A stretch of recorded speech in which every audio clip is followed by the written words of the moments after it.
I never thought I'd step foot in my brother's mansion again. Not after what happened 10 years ago. Yet here I was, standing at the ornate gates of the Montgomery Estate, clutching a small wrapped gift and questioning every decision that led me here. The invitation hadn't come from James, my brother. Of course not. It was his wife, Victoria, who'd sent it, probably just to show off their wealth again. The gold-embossed card had arrived at my tiny apartment last week. You are cordially invited to celebrate Victoria Montgomery's 40th birthday gala.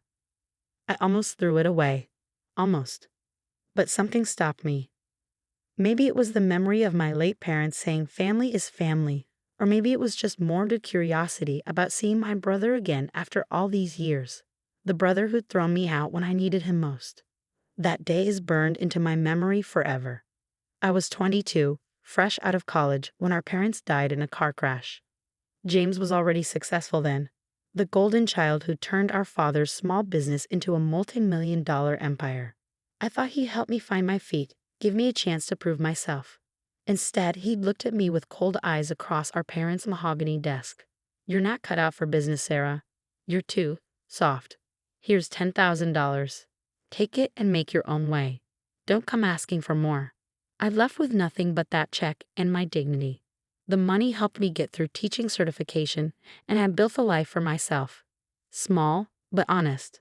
I taught science at the local high school, lived in a modest apartment, and slowly learned to stop checking the business news for mentions of Montgomery Industries. But now, watching Violet's Park Lamborghinis and Bentleys, I felt every inch the poor relation.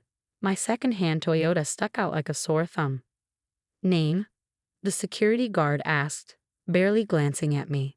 Sarah Montgomery. His eyebrows shot up as he checked his list. Proceed, Miss Montgomery. The gravel crunched under my feet as I walked toward the mansion. Music and laughter spilled out onto the manicured lawns where waiters in crisp uniforms weaved through clusters of Silicon Valley's elite. Sarah, is that really you? I turned to see Victoria, resplendent in a designer gown that probably cost more than my yearly salary. She air-kissed near my cheek, her diamond earrings catching the light. How quaint that you could make it, she said, eyeing my simple blue dress. Though you really shouldn't have brought a gift. We're only accepting donations to my preferred charity tonight. Gifts from, well, people of modest means tend to be embarrassing. Before I could respond, James appeared at her side. He aged well, damn him. Success agreed with my brother. Little sister, he said, raising his champagne glass.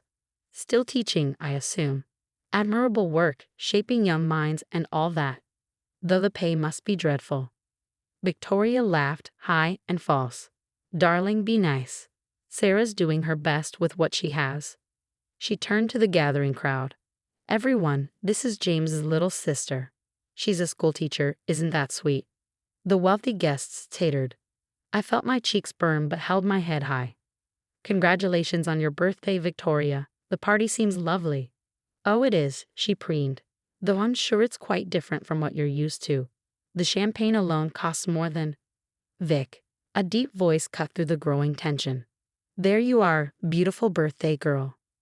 A tall man in an impeccable suit strode toward us, and I watched Victoria's face transform into a genuine smile. Marcus, you made it. I froze. Marcus Chen. Even I knew that name, the tech billionaire whose investment had helped Montgomery Industries expand globally 5 years ago. James's most important business partner. Wouldn't miss it, Marcus said warmly, then his eyes fell on me. He stopped mid-step, recognition flooding his face. Dr. Montgomery? Victoria's laugh turned sharp. Oh no, this is just James's sister, Sarah. She's a high school teacher. Dr. Montgomery must be someone else. But Marcus was already breaking into a wide grin. Sarah Montgomery.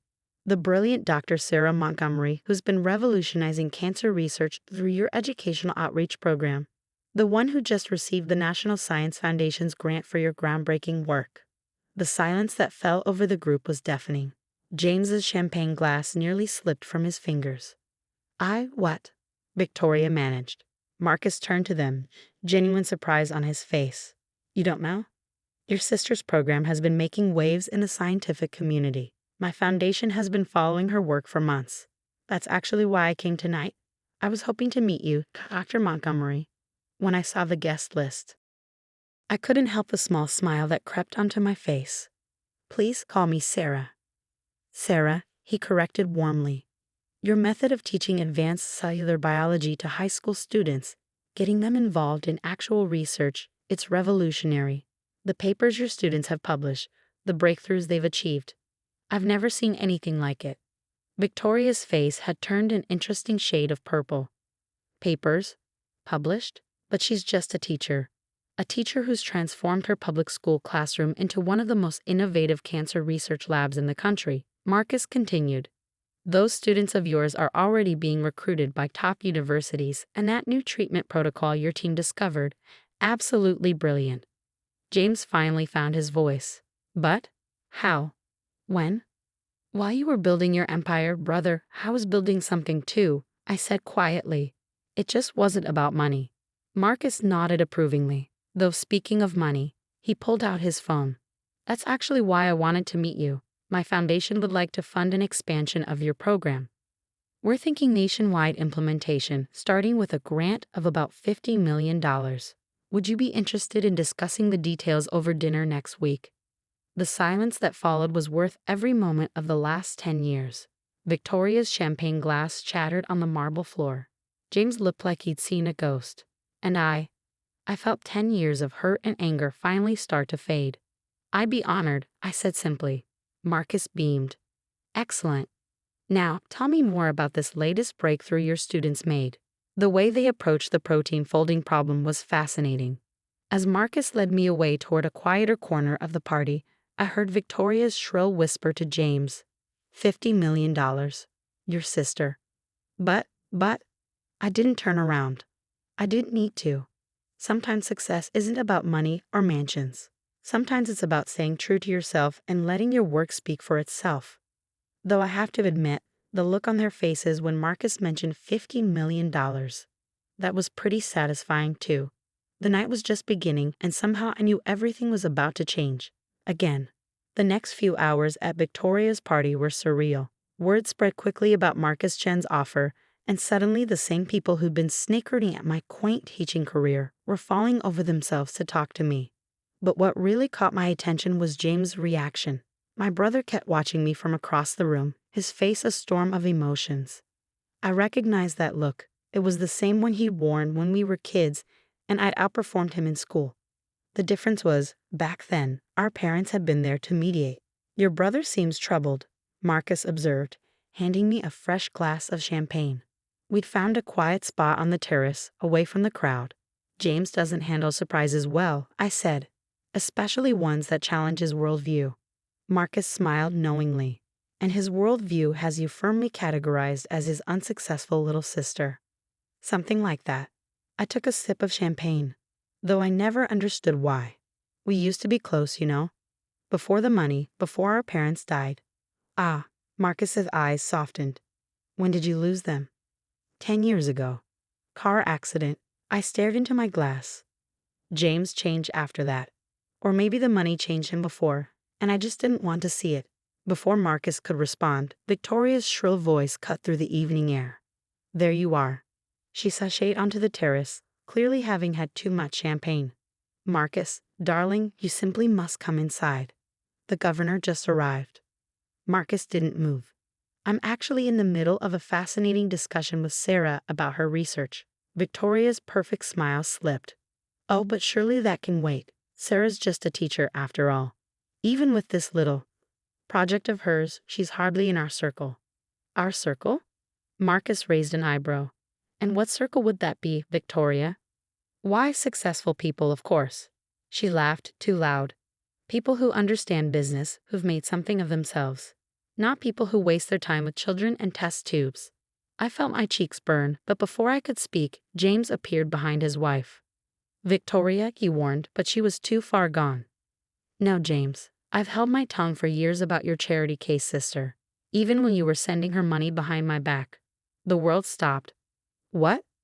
James went pale. Victoria, don't. Oh, did you know? She turned to me, eyes gleaming with malice. Your precious big brother has been transferring money to your account every month.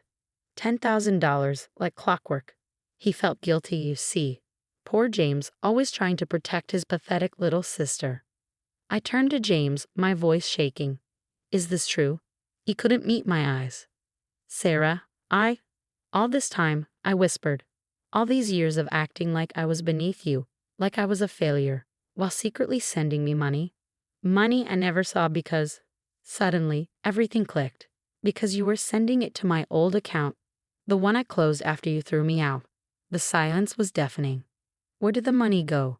Marcus asked quietly. Back to the sending account, James admitted. I thought she was just too proud to use it. I laughed, a hollow sound. Proud? I was working 3 jobs to put myself through teaching certification. I was eating ramen noodles and living in a basement apartment. And you have the nerve to stand there year after year, mocking my life choices while thinking you were some kind of secret benefactor? I was trying to help, James exploded. But you were always so stubborn, so determined to do everything your own way. My way? I stepped closer to him. My way was asking my brother for a chance to work in the family business. My way was wanting to honor our parents' legacy together. You're the one who decided I wasn't good enough. Because you weren't, he shouted, then immediately looked like he wanted to take it back. Victoria smirked. Well, finally some honesty. But Marcus was looking at James with something close to disgust. Not good enough. Do you have any idea what your sister has accomplished? Those breakthroughs her students made? They're worth billions in potential medical applications. Companies have been trying to solve those problems for years. James faltered. Billions? And more importantly, Marcus continued, she did it while teaching kids to love science, while changing lives, while building something meaningful. He turned to me. Sarah, I need to amend my earlier offer. 50 million isn't enough. We need to talk about establishing a full foundation under your leadership. Say, $500 million to start. Victoria choked on her champagne. But I was looking at James, at my big brother who'd once carried me on his shoulders and promised to always protect me. You know what the worst part is? I said softly. I would have done anything to make you proud. To be your sister again. But now I don't need to. I turned to Marcus. I'd love to discuss the foundation. But not here. I think I've had enough family time for one evening. As I walked away, I heard Victoria's plaintive voice. James, darling, surely there's some way we can be involved in Sarah's project. Think of the PR opportunities. But I was already gone, my head held high, 10 years of shame and inadequacy falling away with each step. The next morning, my phone was flooded with messages. From James, from Victoria, from their society friends who suddenly remembered our deep connection. I ignored them all, except for one. A text from Marcus with details about our dinner meeting. As I got ready for another day of teaching, I caught my reflection in the mirror. I looked different somehow, stronger. Then I realized I was smiling, really smiling for the first time in years. My students were waiting, and we had work to do. Important work that had nothing to do with mansions or marriage or money, and everything to do with making the world a little better. Let James keep his empire of steel and glass. I had an empire of minds to build. In the end, it turned out Victoria's birthday party had given me the greatest gift of all. Freedom from needing my brother's approval. And that was worth more than all the millions in his bank account. As for James's monthly transfers, I had Marcus's team track down every penny. Over $1 million had bounced back to James' account over the years. I donated it all to a scholarship fund for underprivileged students interested in science. The first recipient, a brilliant young girl whose brother had also told her she wasn't good enough.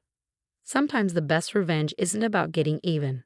It's about breaking the cycle and helping others rise above it all. That's what Mom and Dad would have wanted. And finally, after all these years, I was at peace with that.